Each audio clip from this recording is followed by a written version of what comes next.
Ustoz, kapalak yog'idan zakaz oldim. Shu yog'ini sira o'xshatirmayapman. Ko'p bering. Ayting-ku. Qarang ali, orqalari hamisha shunday cheshib, notekis turadi. Siz buni noto'g'ri texnikada tikkansiz. Shuning uchun shunday bo'ladi. Bu yoqaning ozgina sekreti bor. Hozir sizga shuni to'g'ri tikish texnologiyasini o'rgataman. Bir deganda qolib teng bo'lib chiqadi. Bizga asos andoza kerak bo'ladi. Oldin flizerinimizni buklab olamiz, keyin unga andozani joylaymiz. Orqa qismini flizeringa buklovga joylab olamiz.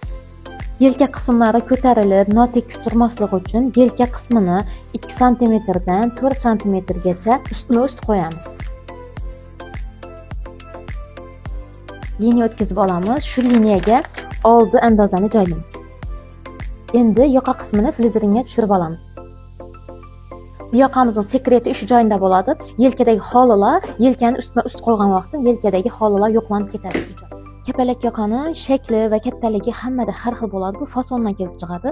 Shunga qarab, fasoningizga qarab katta-kichikligini chizaverasiz. Biz hozir 12 sm qilib chizamiz. Old tomonini dumaloq shakl chizib olamiz. Old tomoni ham shakli xohishga qarab bo'ladi. Endi buni materialga yopishtirib olamiz.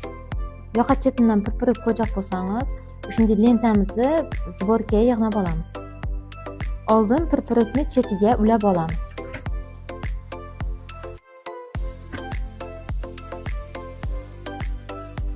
Tikishdan oldin bulovkalab olamiz. Tikkan vaqtda qo'zg'alib ketmasligi uchun. Endi yoqasini kasoy lenta bilan obrobotka qilib olamiz.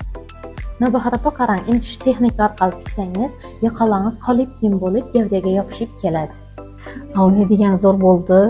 Men ham shu texnikadan foydalansam, bunchalik qiynalmaydi ekanman. Biz ozgina siri bor ekan.